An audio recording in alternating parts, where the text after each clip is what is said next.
আহমদীরা খাতামান নাবিনে অন্য সবার তুলনায় আরো গভীর ও পূর্ণ বিশ্বাস রাখে।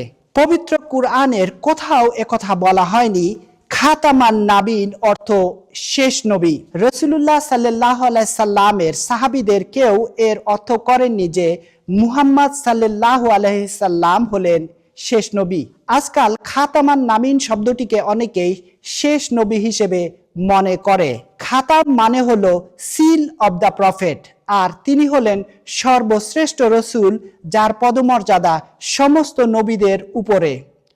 পবিত্র কোরআনে কোথাও খাতেমান নাবিন এই কথাটি বলা হয়নি, বরং বলা হয়েছে খাতামান নাবিন।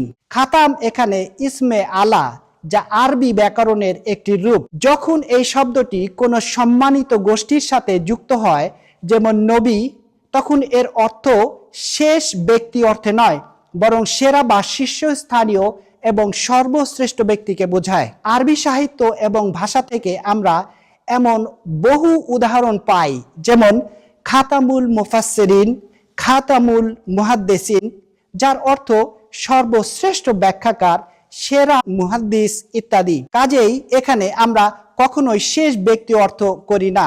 একবার এক শিক্ষক হযরত হাসান ও হুসাইন রাদিয়াল্লাহু আনহুকে কুরআন শেখাচ্ছিলেন। যখন তারা খাতামান নাবিন আয়াতে পৌঁছালেন, তখন সেই শিক্ষক ভুলভাবে খাতেমান নাবিন পড়ে শোনান। হযরত আলী রাদিয়াল্লাহু আনহু তা শুনে তাকে থামতে বলেন এবং শিক্ষককে নির্দেশ দেন শিশুদের খাতাম ফাতহা সহ সঠিকভাবে যেন শেখানো হয়। আমাদের প্রিয় রাসূল সাল্লাল্লাহু আলাইহি ওয়াসাল্লাম হযরত আলী রাদিয়াল্লাহু আনহুকে এমন কিছু উপাধি দিয়েছেন যা আরবিতে শ্রেষ্ঠত্ব, মর্যাদা এবং বিশেষ গুণ নির্দেশ করে। উদাহরণ হিসেবে তিনি হযরত আলী রাদিয়াল্লাহু আনহুকে খাতামুল আউলিয়া, আসাদুল্লাহ, আল্লাহর সিংহ এবং অন্যান্য মর্যাদা সূচক বিশেষণে বর্ণনা করেছেন। খাতাম শব্দটি এখানে সর্বোত্তম এবং শ্রেষ্ঠদের মধ্যে শ্রেষ্ঠ অর্থে ব্যবহৃত হয়েছে, কিন্তু কোনোভাবেই শেষ ব্যক্তি অর্থে নয়। যদি কেউ ভুলভাবে ধরেই নেয় যে খাতাম মানে শেষ, তাহলে প্রশ্ন দাঁড়ায়,